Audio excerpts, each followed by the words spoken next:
Hey, what's up guys? So since I finished this trailer, I've been trying to think how I really want to attach vehicles down to it. As you can see here, I've got a bit of chain on the back and there's a chain on the front. Now, I was using these little bungee, oops, dropped that on the floor. I was using bungee cords like this that I had made before to tension the chain. However, they really didn't work that well.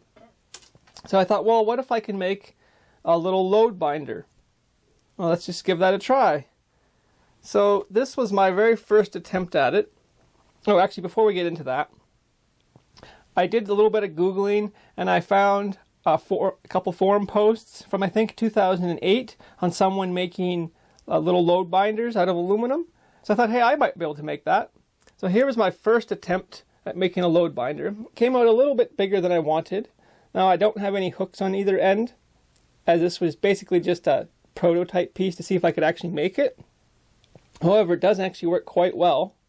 The only thing that I wasn't really too happy about was I couldn't peen each of these two pieces separately. I just had to use one single piece. So that means I had to cut a notch right there.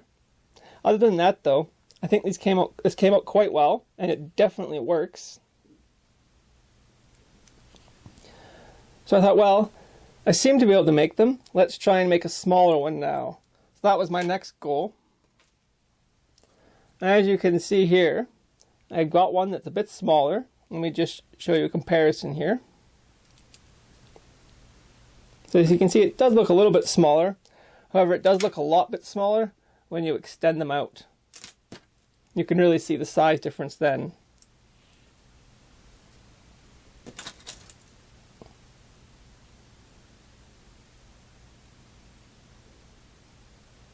So I was able to get it quite a bit smaller, and it works quite well.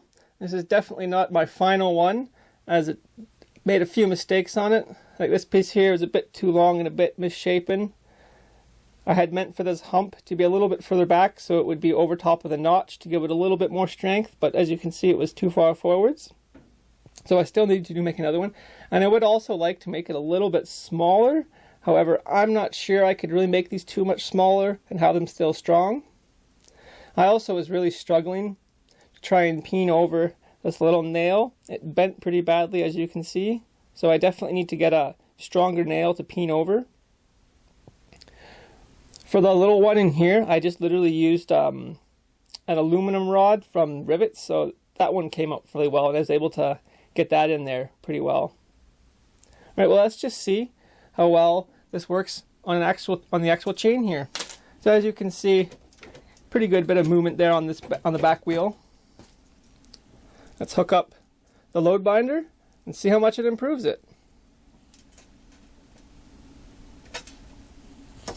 I have found it's best if I unhook one of these first before I hook up the load binder.